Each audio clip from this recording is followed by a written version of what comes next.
اور اللہ تعالیٰ نے جس کو قربانی کی استعداد دی ہے اس کو قربانی ضرور کرنی چاہیے۔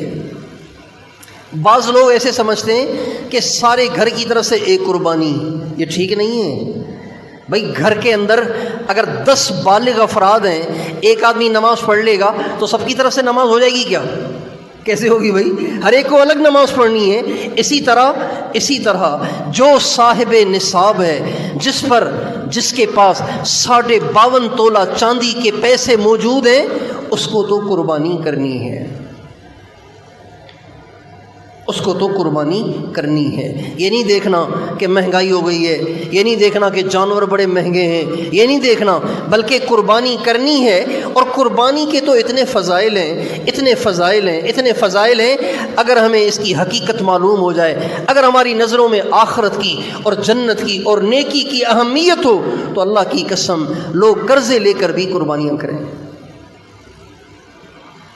ہمارے نبی کا ارشاد ہے، جو شخص قربانی کرتا ہے، جس جانور کی قربانی کرتا ہے، اس جانور کے ہر بال کے بدلے اسے ایک نیکی ملتی ہے۔ صحابہ نے پوچھا یا رسول اللہ، اگر کوئی مینڈھے کی قربانی کرے تو؟ مینڈھے کی قربانی کرے تو مینڈھے کے تو بال بہت زیادہ ہوتے ہیں نا، بڑے بڑے ہوتے ہیں اور بہت زیادہ ہوتے ہیں۔ آپ علیہ السلام نے فرمایا، ہاں جو مینڈھے کی قربانی کرے گا، بھیڑ کی قربانی کرے گا، اللہ اس کو بھی ایک ایک بال کے عوض نیکی عطا فرمائیں گے۔ کتنی بڑی نیکی ہے یہ!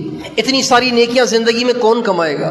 اور آپ علیہ السلام کا ارشاد ہے کہ یوم النحر، جن ایام میں قربانی کی جاتی ہے، ہمارے نبی کا ارشاد ہے اس دن خون بہانے سے بڑی کوئی نیکی ہے ہی نہیں، خون بہانے سے بڑی کوئی نیکی نہیں۔ جو لوگ کہتے ہیں نا یار اتنے سارے مسلمان جانور ذبح کرتے ہیں، اتنے پیسے جمع کر کے غریبوں کے گھر نہیں بنوا دیتے، اتنا سیلاب آیا، کتنے لوگ بے گھر ہو گئے، فٹ پاتھ پہ زندگی گزار رہے ہیں، جھگیوں میں زندگی گزار رہے ہیں، اتنے پیسے جو جانوروں کو خریدنے ذبح کرنے میں ضائع کر رہے ہیں، اس سے غریبوں کو گھر بنوا کے دے دینا۔ اللہ کے نبی کا ارشاد ہے کہ سب سے بڑی نیکی ان ایام میں گھر بنانا، بیمار کا علاج کرانا، کسی غریب کی مدد کرنا نہیں ہے، بلکہ سب سے بڑی نیکی ان ایام میں خون بہانا ہے، خون بہانا ہے۔ اجر دینے والا اللہ ہے، اجر دینے والا اللہ ہے۔ تو اللہ جس موقع پہ جو کرنے کو کہے گا ہمیں تو وہی کرنا ہے نا۔ ہمارے نبی ایک دفعہ سفر میں تھے تو آپ علیہ السلام نے فرمایا، بھائی جنہوں نے روزہ رکھا ہوا ہے وہ روزے کی نیت ختم کرو، روزہ نہ رکھو، ہمیں بہت مشکل سفر میں جانا ہے، لہٰذا روزہ کوئی نہ رکھے۔ بعض صحابہ نے سوچا کہ آپ علیہ السلام یہ جو روزہ نہ رکھنے کی بات فرما رہے ہیں یہ ہماری سہولت کے لیے فرما رہے ہیں، سہولت کے لیے، اور سہولت کے لیے کہا جاتا ہے۔ تو انہوں نے سوچا کہ اللہ کے نبی نے جو روزے سے منع کیا ہے نا، اس کا مقصد وجوبی طور پر روزے سے روکنا نہیں ہے، بلکہ اس سے مراد یہ ہے کہ بھئی روزہ نہ رکھو، اس میں آسانی زیادہ ہے۔ لیکن ہم اپنی صحت کو دیکھتے ہیں کہ ہم میں روزہ رکھنے کی بھی طاقت ہے، سفر کو صحیح طریقے سے کرنے کی بھی طاقت ہے، لہذا ہم اپنے روزے کو چلنے دیتے ہیں۔ جب انہوں نے روزے کو چلنے دیا، نبی کریم صلی اللہ علیہ وسلم کو علم ہوا کہ بعض ساتھیوں نے، بعض لوگوں نے اپنی طاقت کے بل بوتے پہ روزے کی نیت کو باقی رکھا۔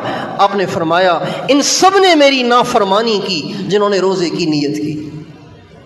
حالانکہ روزہ رکھنا کتنی بڑی نیکی ہے، لیکن اب روزہ نہ رکھنے کو کہا گیا، لہذا آپ کے لیے روزہ رکھنا نافرمانی بن جائے گا۔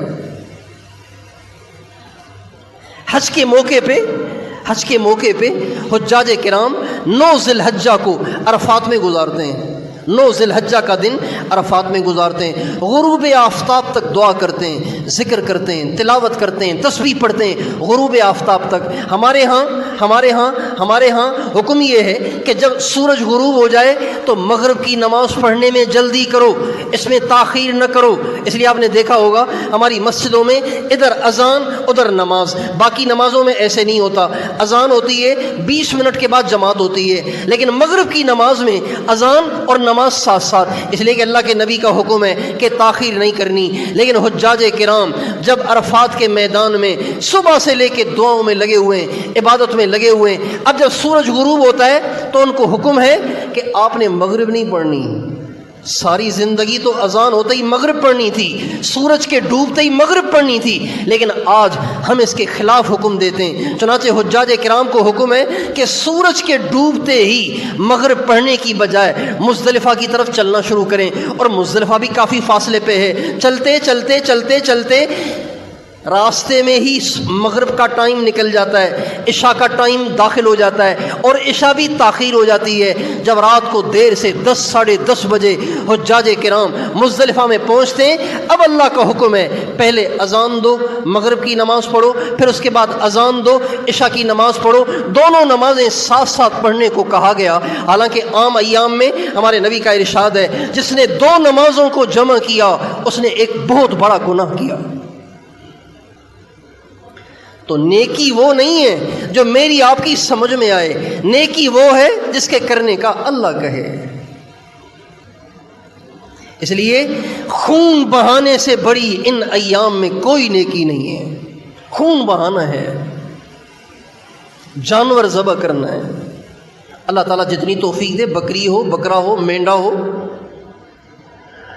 اونٹ ہو، گائے ہو، بھینس ہو، جو بھی ہو۔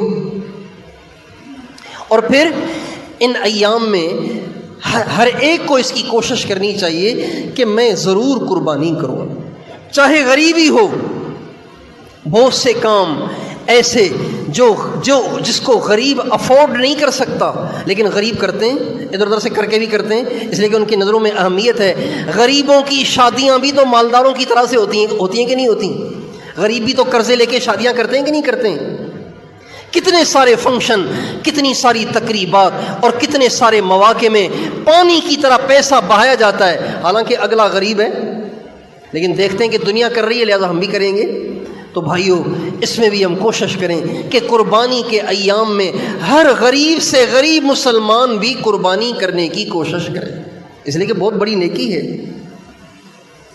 اور پھر اللہ تعالیٰ توفیق دے تو ایک قربانی اپنی طرف سے اور ایک قربانی حضرت محمد صلی اللہ علیہ وسلم کی طرف سے بھی کرنی چاہیے۔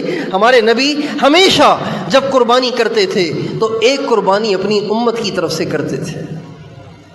آپ علیہ السلام نے 2 مینڈھوں کی قربانی کی، 2 مینڈھوں کی قربانی کی، ایک مینڈھے کی قربانی اپنی طرف سے کی اور ایک مینڈھے کی قربانی اپنی امت کی طرف سے کی۔ حجۃ الوداع کے موقع پہ آپ نے 100 اونٹ ذبح کیے، ان میں سے ایک اونٹ آپ نے اپنی امت کی طرف سے بھی ذبح کیا۔ تو ہمارے نبی نے ہمیں یاد رکھا، ہمارے نبی نے ہمیں یاد رکھا، حالانکہ ہمارے نبی کو ہماری ضرورت نہیں ہے، لیکن ہمیں تو ہمارے نبی کی ضرورت ہے، آج بھی ضرورت ہے اور کل قیامت میں بھی ضرورت ہے، لہٰذا ہمیں بھی اپنے نبی کی طرف سے قربانی کرنی چاہیے۔ جن کو اللہ نے استعداد دی، ہمارے بہت سارے ایسے دوست ہیں جو بیچارے خود غریب ہیں، اپنی ان پر قربانی واجب نہیں ہے، لیکن وہ حضور کی محبت میں ادھر ادھر سے کچھ پیسے اکٹھے کر کے حضور کی طرف سے قربانی ضرور کرتے ہیں، تاکہ قیامت کے دن حضور سے کہہ سکیں یا رسول اللہ اپنے اوپر تو قربانی واجب نہیں تھی، لیکن آپ کی محبت میں بڑی مشکل سے کچھ پیسے اکٹھے کر کے آپ کے نام کی قربانی کیا کرتا تھا، اور جب یہ قربانی ہوگی تو یہ قربانی ہوتے ہی حضور کو پہنچے گی، حضور کی روح کو کتنی خوشی ہوگی۔ اللہ تعالیٰ کسی کو اور زیادہ توفیق دے تو اہل بیت کی طرف سے بھی کر لے، حضرات صحابہ کی طرف سے بھی کر لے، اپنی ماں اپنے باپ جو دنیا سے چلے گئے ان کی طرف سے بھی کر لے، اور اپنے مشائخ جو ہمارے مشائخ گزرے، جو ہمارے اکابر بزرگ گزرے ان کی طرف سے بھی کر لیں، جس کو اللہ نے توفیق دی ہے۔ ایک بیل لے لے، ایک گائے لے لے، ایک بھینس لے لے، ایک حصہ حضور کا، ایک حصہ اہل بیت کا، ایک حصہ صحابہ کا، ایک حصہ ماں کا، ایک حصہ باپ کا، ایک حصہ اولیاء کا، ایک حصہ ساری امت مسلمہ کا۔ اگر کسی کو اللہ نے استعداد دی ہے تو ایسے بھی کر سکتا ہے۔